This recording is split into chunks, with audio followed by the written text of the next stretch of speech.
Concept घेऊन आम्ही या ठिकाणी आलेलो आहे. मैत्री म्हणजे निसर्गाशी केलेली मैत्री. ये जामुन का झाड है. अच्छा. रियालिटी ने हमें एक अपॉर्चुनिटी दी है.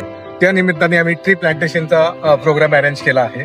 साधारणतः 2000 प्लांटेशन करणार आहे यावेळेस. आणि हा प्रोग्राम दरवर्षी आम्ही अशाच पद्धतीने ऑर्गनाईज करणार आहे. प्लांटेशनची गरज का आहे तर आजचं जे तुम्ही जग पाहताय तर पॉप्युलेशन वाढते आहे, पॉल्युशन वाढतं आहे आणि ग्लोबल वॉर्मिंग पण चालू आहे. तर त्याला कुठंतरी कंट्रोल यावं, कुठंतरी पायंदा बसावं म्हणून आपण ट्री प्लांटेशनचा प्रोग्राम अरेंज केलेला आहे.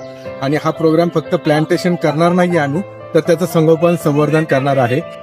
एंड हम बहुत लकी है कि हम एनवायरमेंट बेटर करने के हिसाब से एक छोटा सा स्मॉल स्टेप हम हमारे से ले रहे हैं. Thank you so much SS realty group. Thank you so much सरकार ऑल द ऑर्गेनाइजर्स. झाड़ हमें ऑक्सीजन देते हैं. तो है पेड़ लगाना ही चाहिए क्योंकि ये हमारे लिए लाइफ सोर्स है हमारे लिए.